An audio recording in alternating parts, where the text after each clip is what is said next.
Back here, 'cause everybody up there is a politician. Wait a minute. Might mess my camera up there. Don't do that.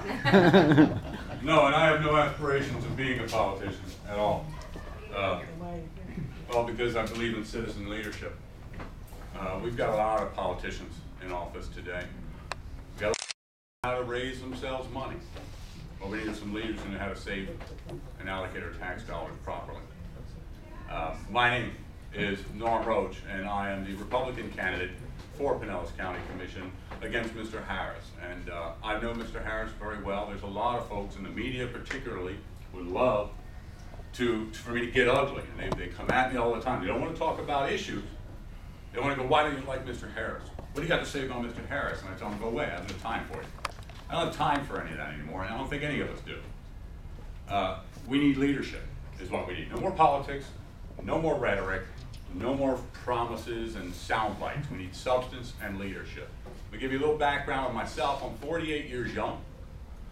Lots of gray hairs, my kids give me that. I have been here since I'm 9 years old. I've grown up here, I've gone to school here.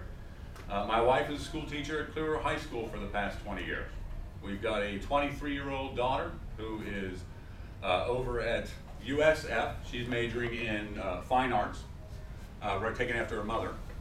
Got a 19-year-old daughter in FSU who is majoring in mass communication and mathematics, taken after probably her pops. Wait till she comes out.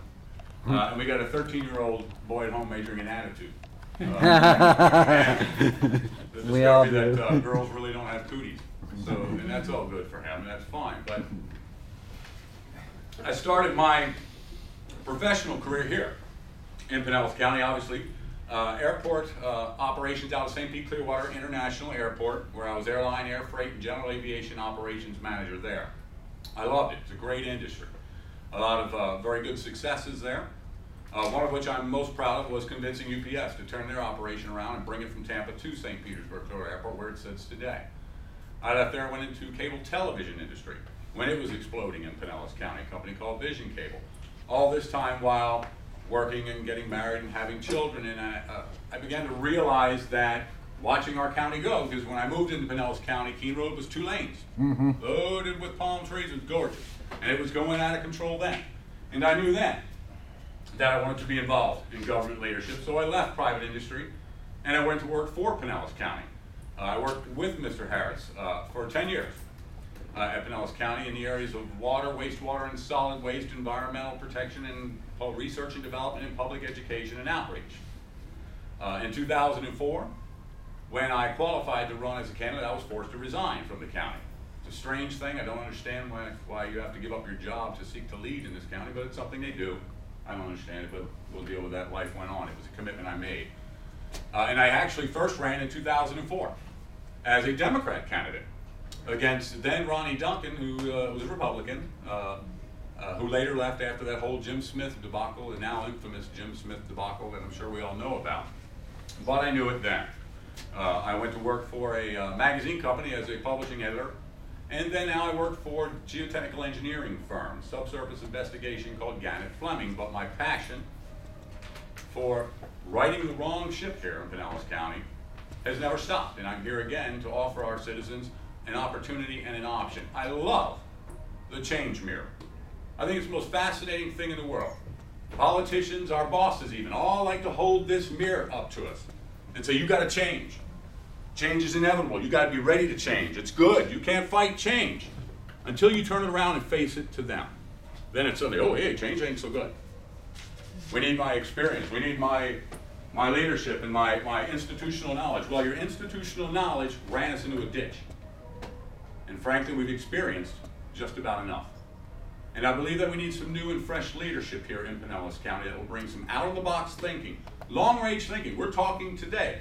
In the past couple of months from our county commission, we've heard we're broke, we've got to lay people off, we've got to cut services, needed services, law enforcement services, environmental oversight. Why that was a priority, I'm sure we'll find out soon enough.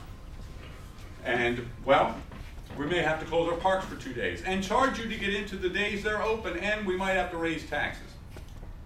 Now we've changed from that to not talking about taxes or raising fees. We got plenty of money. We got $20 million in reserves for homeless. We We have $4 million for yet another rail study, as this one's going to give us a different answer. I have a sneaky suspicion it will. We got $2.5 million for Dolly Museum, and we're considering giving raises. How we reconcile that, I don't know, but that's only in the past few months. And hear me very clearly when I tell you the backing off of discussions on fees and raising taxes is only because of this election. It's that simple. We got folks talking out there, and with respects to my opponent, absolutely supports using our tax dollars to raise a new stadium without a public vote, just like the last time. Talking about supporting a rail that we've done studies that say it's not pragmatic and it can't work here. So we're going to do it anyway, and that's going to require raising taxes. Taxes and fees will be back on the agenda before the end of this year, folks. I'm asking you to keep the change mirror on our leadership, bring some new perspective in here and some new ideas. I would ask you to go to my website, which is vote4norm.com, and that's the number 4. So it's VOTE, the number 4, NORM.com. On there you'll have a great deal of information about me, my background, and my ideas. I'm not a one-issue guy. I got a great deal of ideas for a lot of the issues that are impacting our county today. Our commissioners know that. I've worked with them and I've communicated them on many of them, including the raised stadium, including the rail concept. We've got a concept right now. We need people who think beyond it. We can't run a functional busing system, and we want to put a railing system in here. A rail system as if people are going to walk 2 miles in 90-degree weather to get on a rail, ride around to their work, and walk another 2 miles to get to work. With no canopy.